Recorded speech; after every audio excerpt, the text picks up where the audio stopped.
Well, Simon Sharpe is Director of Economics for the Climate Champions team and a senior fellow at the World Resources Institute. He designed and led flagship international campaigns of the UK's presidency of COP26 and worked as the head of private office to Minister of Energy and Climate Change in the UK government and has served diplomatic postings in both China and India. His new book is 5 Times Faster, Rethinking the Science, Economics, and Diplomacy of Climate Change. Simon Sharpe, welcome to the Climate Pod. Hi, good to be with you. Well, it's so great to have you on. In your background, you've worked in these fields that intersect with climate, like national security and economics, but your background didn't necessitate a career in climate. Why did you want to start focusing your career on helping to solve the climate crisis?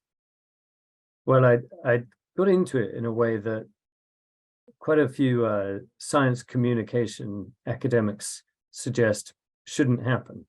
They have this thing called the information deficit model, which is you don't know enough about climate change and then you find out about it and then you want to act on it.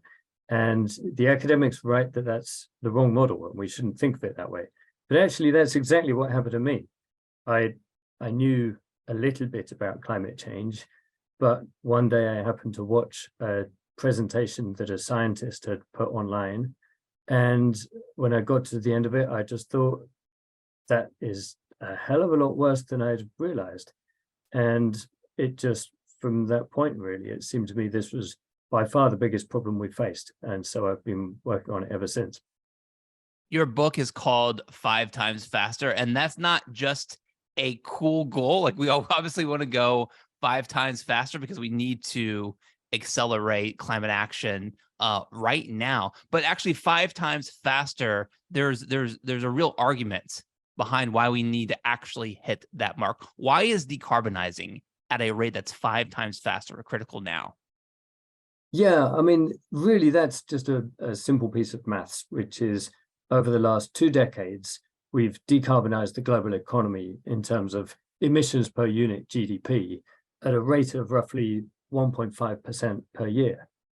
And if we're going to meet the targets countries have all agreed, limiting warming to 1.5 degrees, then that implies that this decade we have to decarbonize the global economy at a rate of around 8% per year. So that's 5 times faster. So in a way, that's just one of the starting premises of the book. And the really interesting question, the reason I wrote it, is how the hell can we do that?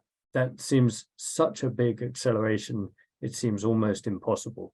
And so I'm interested in whether there are things that we can change that give us more of a chance of achieving that. And I think there are. Yeah, well, here's one major thing that you wrote in the book that we can change, which I gotta be honest, very much scared me. And I'll read from the book, quote, "In climate science, the most surprising thing is how little world leaders have been told about how bad things could get," unquote. I was shocked by that. Now, you've done a lot of work on providing climate risk assessment for heads of government. Why have heads of government not heard more about climate risk assessment? Yeah, and this is maybe the least intuitive thing, because everybody assumes we've known about climate change for so long, many decades, and we've had all these reports by the Intergovernmental Panel on Climate Change and all these national academies that write their own reports. Surely that's enough. Surely we all know what we need to know. But my experience is that that's not the case, especially really not as far as governments are concerned. And I think that the fundamental problem is the way that the science is done, surprisingly. Of course, there's loads of good science, and without it, we wouldn't know anything about climate change. But there's a difference between a science assessment and a risk assessment. A science assessment is a summary of the state of scientific knowledge, whereas a risk assessment is an understanding of what might happen that we would really worry about. Now, those things are not the same. And a lot of, to just sharpen that contrast, a lot of science is undertaken and presented in the form of predictions, where it asks first what's most likely to happen, and second, does that affect anything we care about? Risk assessment asks those questions the other way around. It asks first, what's the worst that could happen to things that we care about? And second, how likely is that? And that actually, those difference in the order of questions can lead you to actually undertake different pieces of research. It's not just a framing, it's actually a fundamental question of what you find out. To give a couple of examples, the predictions of global sea level rise this century, they tend to tell you that somewhere between 0.5 meter and 1 meter is quite likely by the year 2100. Now, that's a problem, but it's not obvious how much of a problem that is. If you take a risk assessment approach to that, then you ask first, what would we care about most? And your answer might be, for example, breaching the limits of adaptation of a coastal city so that there's nothing it could do to defend itself anymore. Very few studies have been done that understand where those limits might be. There's one example that's been done for London. It estimates the limit of adaptation at somewhere around about 5 meters, at which point you'd have to build a wall all the way around the center of London and pump the River Thames over the top. And the cost and the difficulty and the residual risk would all be so high that it probably wouldn't be worth doing. You'd have to give up on central London, which is almost unthinkable for us in the UK. But you then ask, how likely is that? And of course, this century, not likely at all. Next century, well, who knows? There's a plausible worst case scenario where we could breach that limit within 200 years. And in fact, the central estimate of the committed long-term sea level rise in a 2-degree scenario is about double that, about 10 meters of global sea level rise. So even if we met that target, we'd still be giving up on London at some point. Another example, which is shorter term, and I think maybe even more concerning, is to do with heat stress. And here you get lots of predictions of how increasing temperatures will subject people to more heat stress, make it harder for them to work, and so you have decreasing labor productivity. But you look at those numbers and you think, do I really need to care about that? Lots of things influence labor productivity. Some things push it down, some things push it up. Do I really need to worry? If you come at it from a risk assessment starting point, you say, first, what are the thresholds we really ought to worry about? Well, first, a threshold of heat stress, which is a heat and humidity combination, where you wouldn't be able to work outdoors anymore. And if you're a farmer that's in a developing country, that's a serious problem. Or second, what about survivability limits? The human body has a limit of tolerance for heat stress, climate conditions that it actually couldn't survive in, even if you're a young, fit and healthy person lying down in the shade, tipping water over yourself to keep cool, you still die of heat stress. Now, we never experience those kind of climate conditions at the moment. But if you say, how likely is that in future, actually you find the risk becomes non-negligible quite quickly. And in the 2030s, there could be millions or even tens of millions of people subjected to those climate conditions where their survival would depend on the reliability of their air conditioning and electricity grids. So those are really extreme risks. Now, there's 2 examples. In many years of working on this in government, I find almost nobody knows about. And that no longer surprises me because I know these things are deeply under-researched and under-communicated. And it's so curious why we tolerate this kind of climate risk when we don't tolerate risk in other sectors. I mean, you write in the book that, quote, apparently we are 10 times more tolerant of the risk of catastrophic climate change than we are of an insurance firm going bust. This should certainly make us stop and think, unquote. And I was thinking, like, there are probably banks in London. Well, I know there are banks in London that are too big to fail, but are we thinking about, like, can London fail, right? Can we actually have catastrophic climate change, as you mentioned, in centuries to come that can actually wipe out entire cities, that, like, this kind of catastrophic risk? You've worked in national security. I mean, the risk of terrorism seems like we are way less tolerant about potential terrorist risks than we are of catastrophic climate change. You've been in the room, COP negotiations and IPCC summary for policymaker meetings. Like, why do you think there is more tolerance for risk in the climate crisis than there are for other sectors?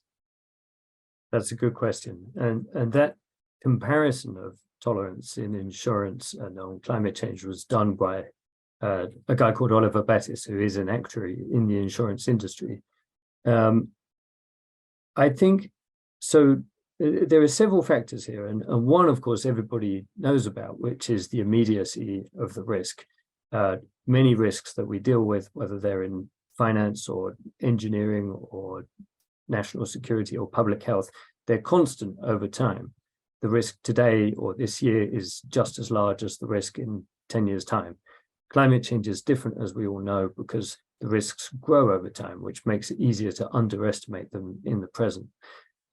I think that's very well known, but there is more to it than that. And one factor is this understatement of risk, lack of awareness of the full extent of the risk. And the scientific culture, the way that science is done, and the focus on prediction rather than risk assessment, which I was just talking about, is a very strong reason for that.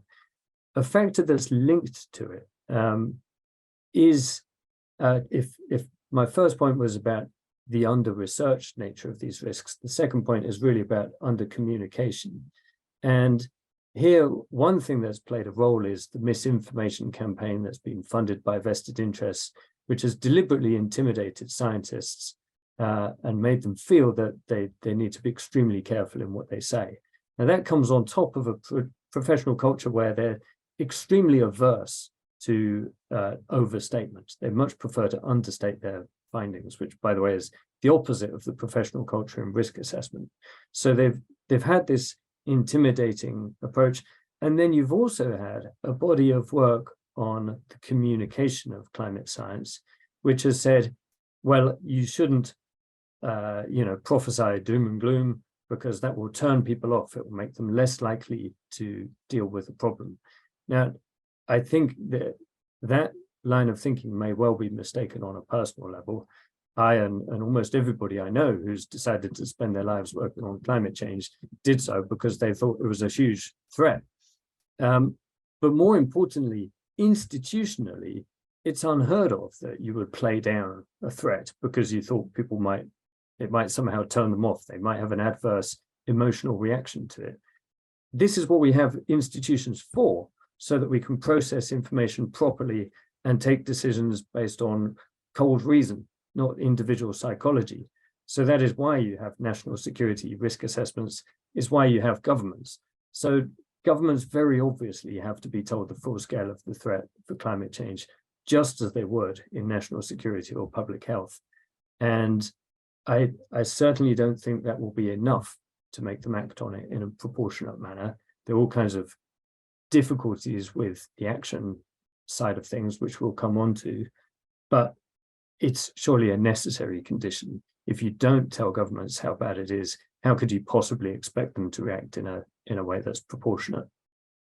But I think about even the way that we talk about climate change on this show, and how I honestly more so how I talk about it privately, and how taking a risk assessment approach can change even my own sort of good faith communication and the climate crisis. Because I think, like many people, we expect current policies, as you write about in the book, we expect current policies to take us at maybe 2.8 degrees above pre-industrial levels of warming, maybe over 3, and we have to get down to closer to the targets of the Paris Agreement, living warming at 1.5 and going certainly no past 2. What I found very interesting reading in the book, we actually are not properly assessing the risks that we may blow well past 2.8, well past 3 degrees, and that we're not properly assessing the risk of warming even in those levels, even at 2.8 or at 3 or at 4. What I got reading the book was we need to be less confident where we're headed, and less confident that we may not endure the kind of disasters that you're talking about, the kind of climate risks that could come at warming levels we don't understand yet. Yeah, I completely agree. I've been more and more frustrated over the years with these estimates of we're on track for 2.7 degrees of warming or whatever. And Used to always try and delete those from the briefings that went to our government ministers, but other people kept putting them back in again. The reason I tried to delete them is, first, we really don't know where global emissions are going. Are they going up? Are they going down? Are they staying the same? Often you get these projections based on so-called current policies, but they're making assumptions about what happens to global emissions all the way from now until at least the end of this century. And what are current policies in the year 2069? Of course, there's no such thing. There are future policies, and we don't know yet what they will be. So hopefully, the progression of clean technologies will mean that global emissions will start going down, quite soon, instead of going up. But we can't count out accidents or stupidity, or all kinds of combinations of those that would push emissions up instead of down. And then the second thing is, whatever emissions pathway we're on, the climate's reaction to that is uncertain within a range of a few degrees. And so we could be lucky or unlucky. Then thirdly, as you say, what happens in any of those temperature rise scenarios? Well, we can already see from what's happened so far that risks are often larger than we expect, and extreme events happen in ways that we can't predict. And I think the best measure we have of the changing expert judgment over time is these things called the reasons for concern, which have been in the IPCC's reports ever since their third assessment. We're now on to the sixth. And every time, from the third to the fourth to the fifth to the sixth assessment, the scientists have changed their judgment to point to higher risks at lower degrees of temperature rise. So that's when you're not an expert, which I'm not an expert in climate science. What can you do? Well, one of the useful things is watch the trend over time in expert judgment, and that's the way it's going. I know we've kind of touched on this, but I want to drill down here. What are the fundamentals of climate science risk assessment that world leaders, decision makers, policymakers need to see now? Well, to put this right structurally, I think we need to fund research for the purposes of risk assessment. So that means in all kinds of areas that could be affected by climate change, first identify the thresholds of nonlinear change, the thresholds where something goes from being a bit bad to really bad, like crossing a tolerance risk for people or for crops or for coastal cities or for ecosystems. Then you go back and ask, how likely is that? And assess its likelihood, how much more likely it becomes over time or as global temperatures rise. So that's the first thing we need, dedicated research that gets us that kind of information that we need to know. The second thing is, in interpreting the findings of that research, we can't leave that entirely to scientists. That ought to be a conversation between scientists and professionals in risk management. And ultimately, it's down to the risk management professionals to decide how they want to communicate that to heads of government. And the third thing is, make sure it actually gets to their heads of government. They need to see it. The UK government's a great example of not doing that. We pride ourselves on our climate institutions. We've had a national climate change risk assessment that's been done every 5 years. We're on to about the third or fourth version. But it doesn't go to the Prime Minister. It doesn't go to the cabinet. It goes in at mid-level officials. They're the ones that end up reading it. There should be a pithy 10-pager that goes straight to the Prime Minister and the cabinet, or in your country to the president. There should be no way that people at the very top of government don't get to see these things. I want to, rethinking economics is in your book title. This isn't just a subject to talk about. This is an entire movement. And I love that you hit on this idea of equilibrium economics and how it's fundamentally flawed in contextualizing the transition to a zero emissions economy. Because my big question is, what is equilibrium economics and why does it need to change? Yeah, now this might sound really conceptual to people, but I'll come as quickly as I can to why it matters. I think this is the most under-recognized point of leverage to get global emissions going down instead of up. Sort out economics. Now, the idea of equilibrium in economics comes from the 1870s, when there were some economists who wanted to make their discipline look like a science. And they thought that to do that, they needed to write everything down in mathematical equations. And so they borrowed some equations from physics and they wrote it all down. And to do that, to describe the economy in equations that could give nice, precise answers to questions, they had to make all kinds of assumptions about the economy. And the most fundamental one was that it was a system in the state of equilibrium. In other words, a system that's quite stable, that doesn't really change. One definition is it's a situation where no actor has any reason to change their actions, at least temporarily, so that the status quo can continue. And the more you think about it, the more you realize that's not a good description for the economy over most timescales or most scales of action. One example I give, you can think of the economy as involving lots of competition, lots of interactions. Think of it like games. Imagine a football game where you've got two teams on a field, they're both trying to win the game. Do you ever see a situation of equilibrium where none of those players on the field has any reason to change their actions so that the status quo can continue? Well, no, you don't. They've always got a reason to change their actions. They're trying to beat the other guys and they have to keep trying things to find something that works. And if they find one thing that works and the other guys react, they have to react again. Now that's actually an artificially static situation. You've got no change in technologies for one thing. The goals don't move, the ball doesn't change. It's really quite fixed. Numbers of people on the field don't change. But then think about the football clubs, the businesses that own and operate those teams, and they're trying to make money. They're competing against each other too. They have many more degrees of freedom. They can think about their marketing. The technology does change in their environment. And there are all kinds of things they can do to try and beat each other. The chances of them ever settling into some sort of equilibrium situation is even less. So it's deeply unlikely. And in fact, when you interrogate it, I think nobody really believes that the economy actually is in equilibrium most of the time, any more than they believe in the other assumptions, like we all have perfect foresight.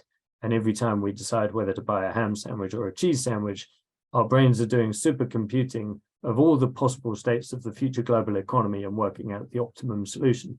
Nobody really believes that stuff, but unfortunately, it still serves as the basis of the economic models that governments have, central banks have, and not just the models, but their approach to decision-making, how they decide what to do. Now, yeah, stop me if no, go ahead, go ahead. Yeah, well, that matters so much for climate change because the actual challenge before us is something the IPCC has called system transitions in the global economy. To reduce emissions, what we have to do is have a transition in each of the big emitting sectors, the power, transport, buildings, industry, land use. And a system transition is where you change not only the core technologies, from the fossil fuel technologies to the clean technologies, but everything else that goes with them, the business models, the consumption patterns, the underlying infrastructure, probably the financial structures, the institutions, everything, all of that stuff changes. So we have to bring about large-scale structural change in the global economy and do it really quickly. And it can't possibly be right to be assuming that the economy is fixed and static and in equilibrium, and what we have to do is bring about such massive changes. So unfortunately, what I find is if you start with those assumptions about equilibrium, they lead you consistently to the wrong answers about what kind of policies would be effective in bringing about that kind of innovation and structural change.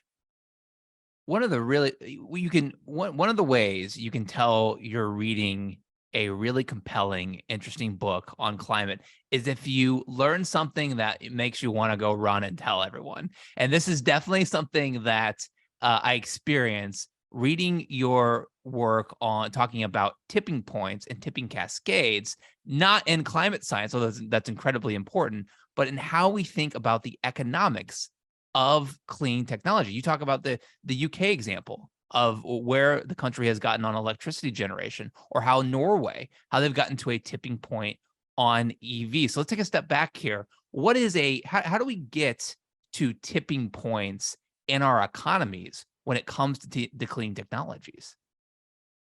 Yeah, so a tipping point is somewhere where a small push leads to a large change, large effect. And I often think about that as you tip yourself back on your chair for a while, nothing happens, and then there's a point where a tiny bit more of a tip will send you flying over backwards, looking like an idiot.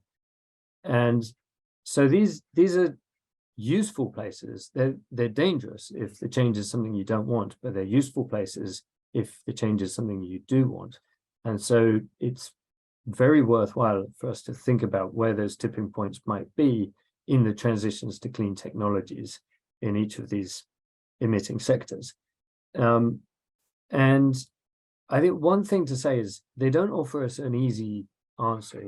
It doesn't mean we can just have a tipping point straight away, job done in each sector. There's going to be some hard work to do.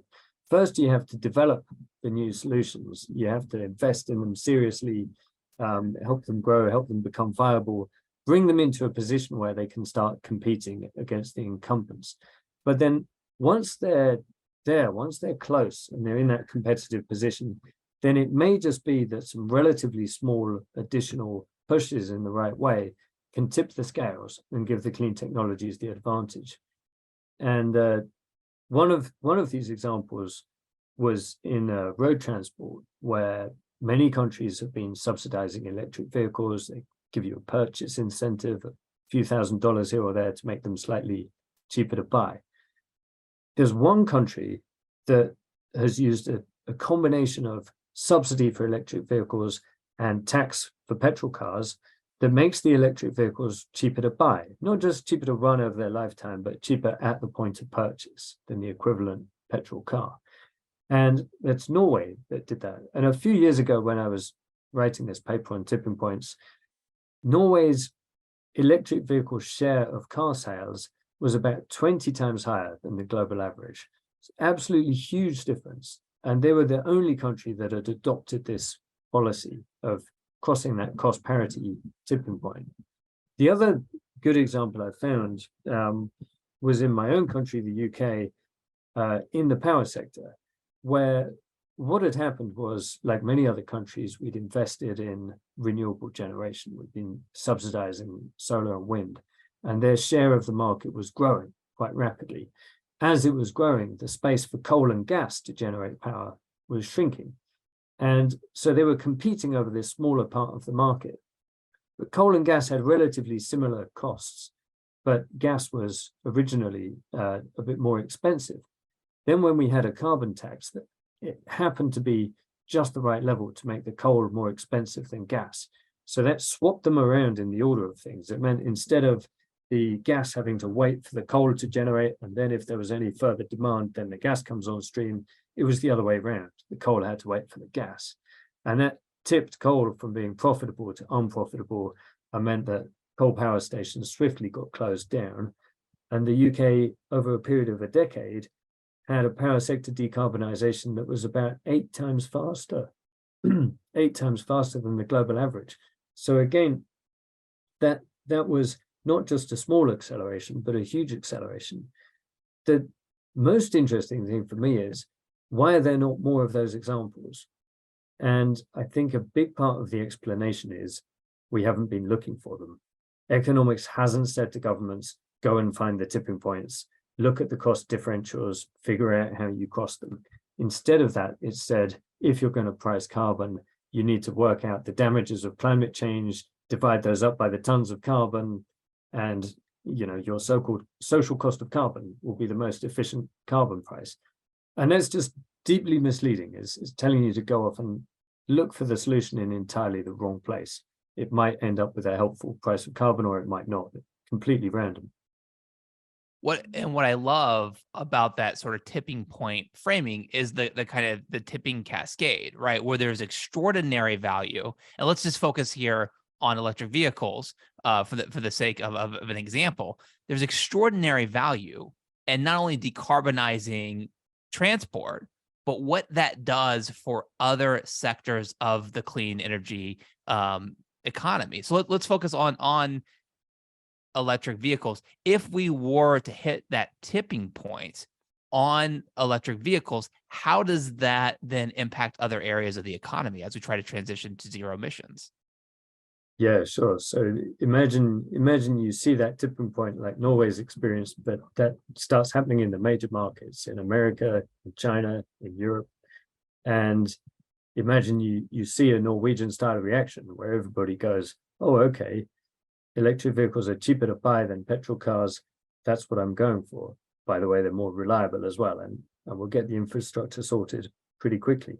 So then you have this massive scale up in electric vehicles, and as a consequence of that, battery production. Cars are going to be by far the largest market for batteries over the coming decade.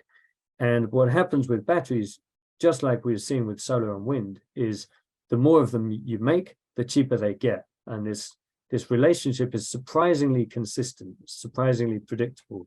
Costs come down as a function of cumulative production. So it's very likely that this crossing the tipping point in road transport gets us much cheaper batteries.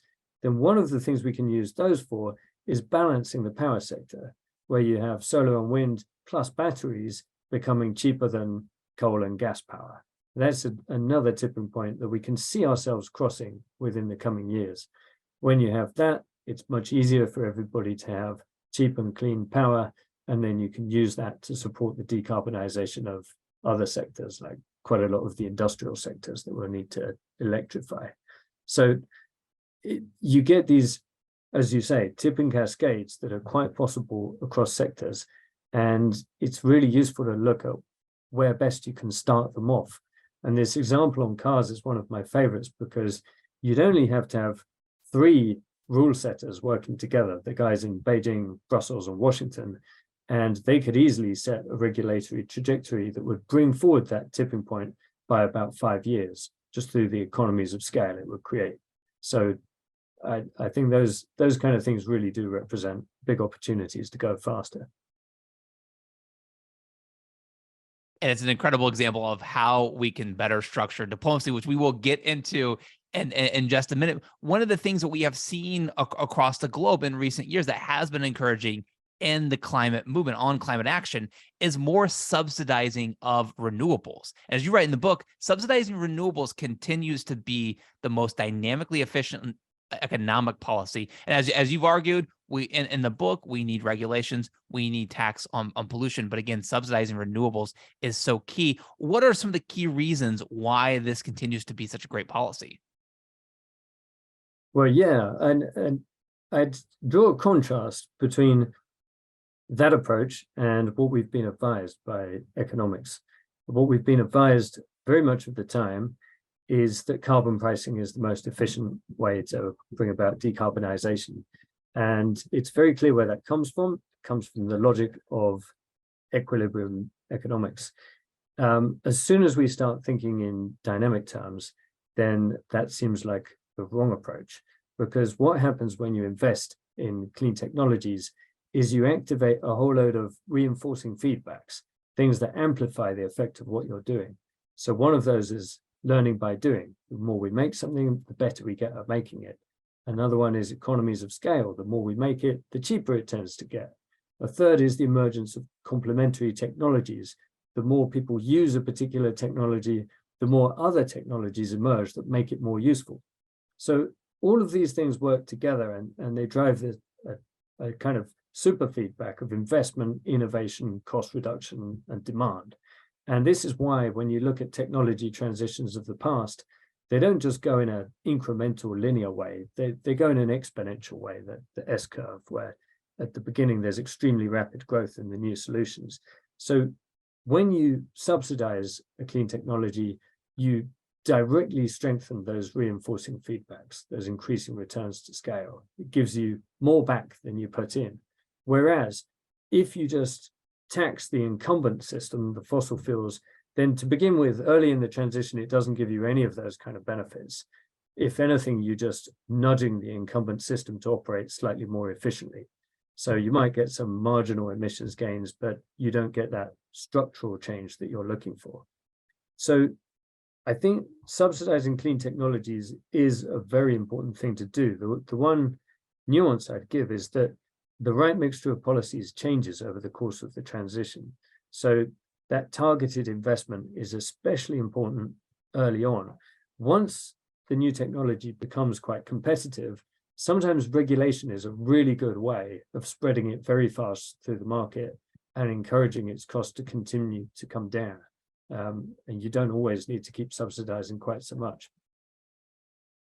You know, one of the things that I enjoyed reading the book was how faster transitions are often the most cost effective. If we think about it in international diplomacy terms, if faster transitions can be the most beneficial, this can be the win-win for all parties involved. How can this help guide the way we structure international agreements?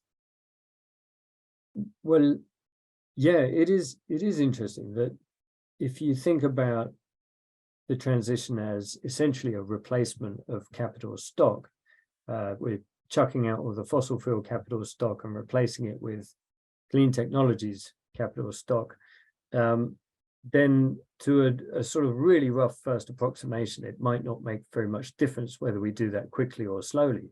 The thing that does make a difference is if we do it slowly, then we burn a lot more fossil fuels at the same time. If we do it quickly, we don't. And it's cheaper to stop burning those fossil fuels sooner because we're replacing them with sunshine and wind, which we get for free. So that's why a faster transition can be cheaper than a slower one, within reason. And of course, the cost savings that we're going towards are ones that don't have any end date.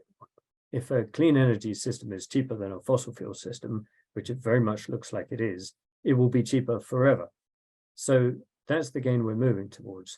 And that does mean climate change diplomacy can move from being a negative sum game where we're all arguing over how we divide up a finite global carbon budget to a positive sum game where we're saying, how do we work together to move more quickly up the S-curve of the technology transition in each of the emitting sectors? You've done a lot of good work with David Victor and others talking about how we better structure international agreements to be more effective. Look, we've had international agreements on climate change. Some of those have fallen apart. Sometimes we get the agreements, but maybe the action doesn't match the goal. Certainly, we are behind where we need to be on the goals of the Paris Agreement. How do we structure more effective international agreements? What are those fundamental shifts that we need to think of in the international arena that will help us make real progress on climate action? There are three changes in structure that I think we need to make. The first is about scope. When you look at the history of diplomacy, anytime it has achieved anything useful, it broke problems down to a meaningful size, a manageable size. An example I often think about is war and peace. We don't anymore try and reach an agreement between all of the countries in the world that will never go to war with each other again. It's too big a problem. We actually tried it during the 1920s, and countries signed up to this agreement called the Kellogg-Briand Pact that renounced the use of war as an instrument of national policy. That was 1928. So we don't keep trying to do that because it's too big a problem. But when we do break it down, we find we can have successful peace agreements when they focus on particular problems in particular places. It's a bit similar with trade. Sometimes you can have global agreements, but they tend to be very superficial. And the deeper ones might happen once a century. But if you have regional or bilateral trade agreements, they can go much deeper. They can involve much more substantial cooperation. With climate change, we've set the scope too large. We've said, let's talk about global emissions. Let's talk about economy-wide emissions of each country.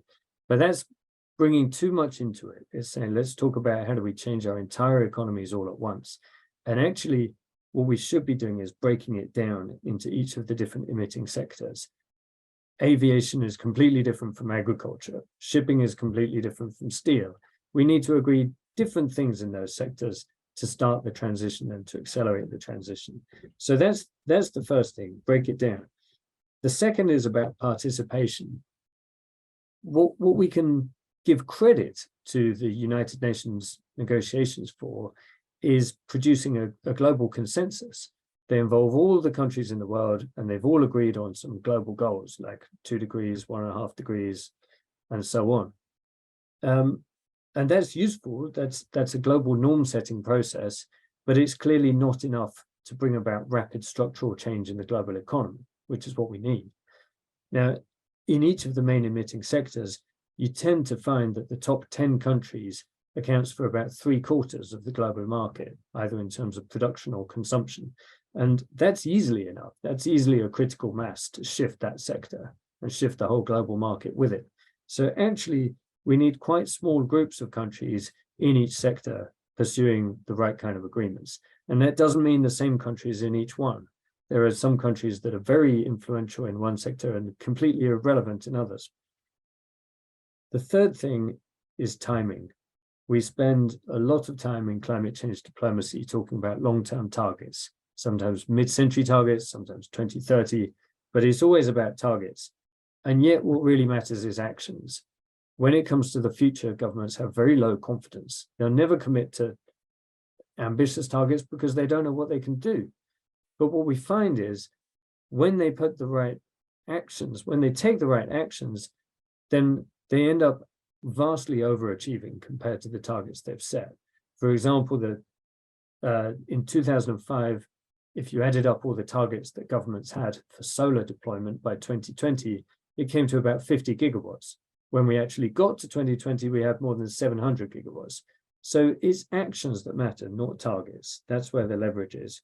So if we move from this economy-wide scope, universal participation and long-term targets to the opposite point in that 3D space, where it's sector-specific, small groups and actions, then we have much, much more leverage. And I think climate change diplomacy of that kind could give us the structural change that we need over the course of this decade. This isn't just like a strategy of yours. You and your team worked at COP26 to achieve actual agreements like this. People are going to have to buy the book in order to get in depth of, like, because you do a great job of recounting the story of how that actually happened. But let's focus on COP26 for a second. How did that framing help guide some of the achievements you and your team were able to have at that event? Well, I think it helped very much because in diplomacy, when you rock up to another country and you go and see their minister and you go, hey, I think your economy-wide emissions target is really weak. Why can't you try harder and have a better target? They look at you in disgust and you'll have a short meeting and it'll be a spiky meeting and it won't get anything done. Because if you turn up and you say, look, we've got an idea, which is every country in the world ought to be able to have access to clean power that is cheaper than coal power. We'd like to work with you on that. Would you like to work with us? Then you tend to get a, yes, please, let's talk about it. What can we do? So this shift towards a diplomacy that is focused on how do you make the clean thing cheaper, more accessible, better, more attractive than the dirty thing, actually that's got much more traction. People are really up for that. So we, over the course of 2 years that we were the presidency country for the COP26 climate talks, we tried to bring about that kind of diplomacy in the power sector, where we were helping countries scale up their renewables more quickly and cancel plans for new coal plants. Also in road transport, where we were helping countries understand the opportunities of working together to bring down the cost of electric vehicles more quickly, and a lot of work on forests as well that was looking at the role of international trade in ending deforestation. The thing I suppose I'd want to emphasize is that serious diplomacy does take time. And so anything that we managed to achieve on the way to COP26 was thanks to the efforts of a lot of people that did vaguely similar things before. And many things that we failed to achieve, some would be through our own mistakes, others would be because that kind of effort has to have more time. Look at any significant diplomatic agreement in any field. It's quite likely that it took many years to reach if it was something substantial, not just 1 or 2 years. So what I think is absolutely critical is we move from this arrangement where all of the focus is on very formal negotiations that are all about process and not about substance, and all the substance is dealt with in a completely ad hoc way, side events here and there, each presidency having its own ideas of what's important. It's got to be well organized and it's got to be sustained, countries working together in a focused way over the course of the coming years. One of the toughest parts of international climate agreements, and this has been the case for decades, is how do we actually enforce them? Like, what are the mechanisms of accountability that work? I think it's really interesting in the book, you compare climate agreements to what we've done on nuclear nonproliferation agreements and how that's comparable. How can we design accountability measures in international climate agreements that actually work? Yeah, the nuclear example is interesting because if you go back to the non-proliferation treaty, you find there's half of it that has sort of worked and the other half that hasn't. And the half that sort of worked is the non-proliferation part, where roughly speaking, it's stopped too many more countries acquiring nuclear weapons. And part of the reason for that is an enforcement process that is partly formal. If countries breach that, they don't get access to civilian nuclear cooperation, and partly informal, that they're quite likely to be hit by sanctions or even military action from the US and other Western countries. So that served as a form of enforcement. The other half of the treaty is about disarmament, where the 5 nuclear powers committed to negotiate in good faith to completely get rid of their nuclear arsenals, and they never have done. And there was absolutely no kind of enforcement on that. Now, I often think that people in the climate change community talk too much about accountability without a realistic understanding of what's possible. And there's no accountability for that nuclear disarmament part because we don't have a global government. No one can tell the US, China, and the USSR what to do. Good luck trying. And it's going to be the same with decarbonization. So we can't set things up in a way that depends on having some imaginary global police force. What you can do, though, I think, is look at trade agreements as a good example. And in many sectors, I think trade will be quite an important lever. You talk about steel, for example. At the moment, international trade is something that works against the transition.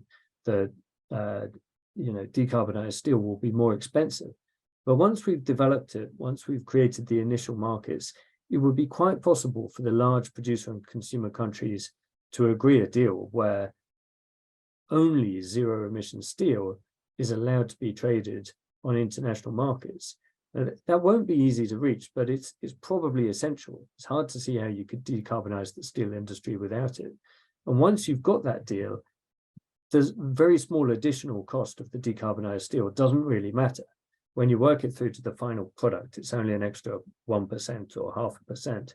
Really doesn't matter. What matters is agreeing those terms of trade. And we've done that in trade agreements in the past. There are standards applied for all kinds of reasons, for health and safety reasons, very often. There's no reason you can't also have carbon standards for different products in international trade. You know, when the Paris Agreement happened, many, including myself, saw this as a historic win for multilateralism. You know, with my simple poli-sci minor from university a decade ago, I was, hands were up in the air, super excited. As you point out in the book, rightfully, the mechanism for hitting those targets, the nationally determined contributions, this is a practice in unilateralism, right? Countries can act alone to put forth their own plans to hit these targets. And as you were talking about earlier, this takes up a lot of time. Like these kind of economy-wide, all-nation agreements that are long-term, it takes up a lot of time in international diplomacy. Do you see much value in these kind of agreements? I know you said that they can be good things. Like, is there a reason to continue down this path of diplomacy? I think it's a good question. And you pointed to something that's a really weird paradox, that we have a multilateral process that is focused on unilateralism. I think that has to do with the scope problem I mentioned before, that when the scope was set too broad, countries actually discovered very quickly that they couldn't actually negotiate dividing up the global carbon budget. And so it quite quickly shifted towards unilateralism. But we don't always realize that's what we're doing, because we have this hugely complex system of negotiating things. No one's ever quite sure what we're negotiating. And we're really negotiating process. We're agreeing, when should we submit our emissions targets? What should we make them look like? When should we talk about different things? And I often say it's a bit like we're all trying to negotiate the format of our tax returns, but we'll decide each of us individually whether we're going to pay any tax, and if so, how much, or whether we'll actually decide we deserve a benefit instead. So I'm a bit rude about it, but having said that, I do think we probably need to continue to have a multilateral forum where every country has a voice and where it can continue to play the kind of role it has done, which is a norm-setting role and a consensus-generating role. I think those things are still important, and we don't know now exactly how that will evolve in future. It could be that it continues to focus very strongly on financial assistance. It could be that at some point in future it becomes a place for setting global norms in relation to geoengineering, whether for its use or against its use. We don't know, but I think there will be a role for that kind of multilateralism. The crucial thing for me is we have to understand its limitations. We have to realize that is not going to help us produce structural change in the global economy 5 times faster this decade than we managed the last 2 decades.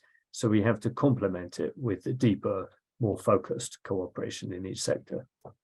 One of the biggest criticisms you'll always hear of international climate action, and this is the case in COP and other international forums for international climate agreements, is the presence of the fossil fuel lobby, literally the presence of private fossil fuel actors in these spaces. Obviously, many of the highest emitting nations have fossil fuel interests because they have economies that are mostly powered by fossil fuels.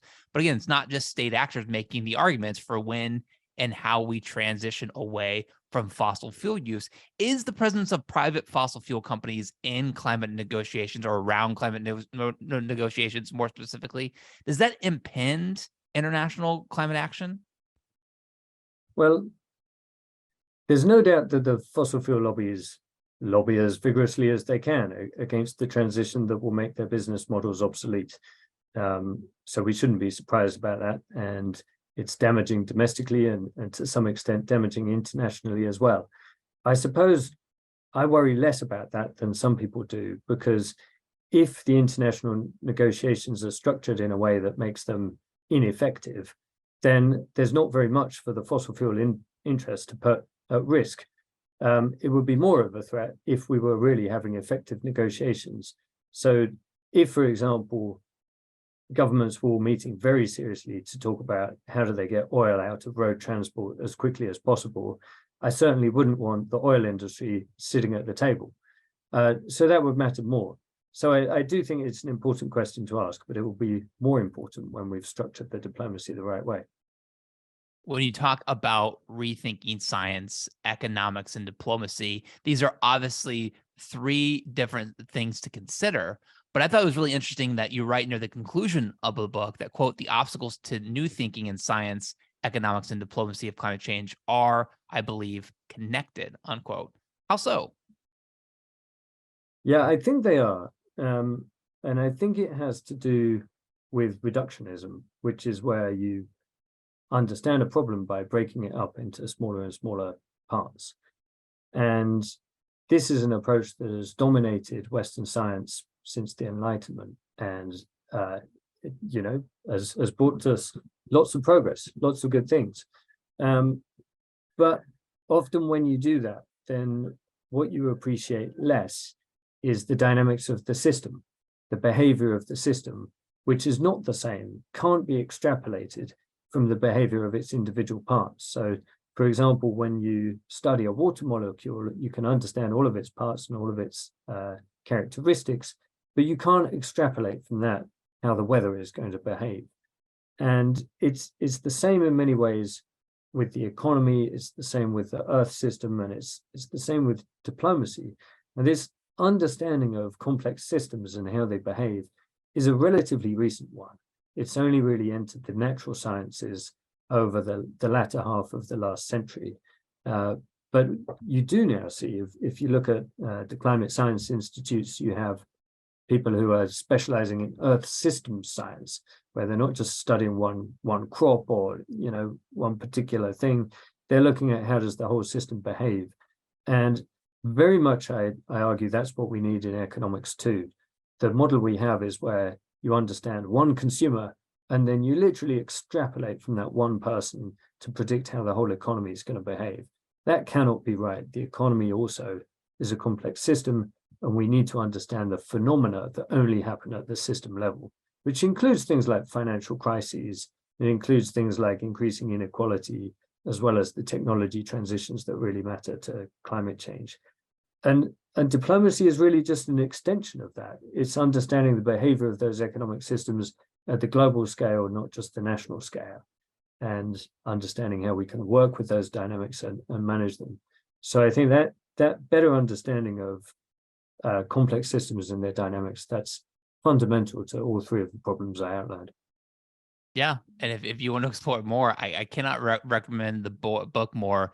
Simon, I found this comprehensive yet incredibly specific in ways I thought was really helpful. It's extremely practical and actionable, and the things that you outline in science, economics, and diplomacy all resonated with me. I felt like it really made sense, and it changed the way, in many ways, how I think about climate action. So I got a ton out of the book. Again, it's called 5 Times Faster. Simon Sharpe, thank you again for joining me on the Climate Pod. Thank you very much.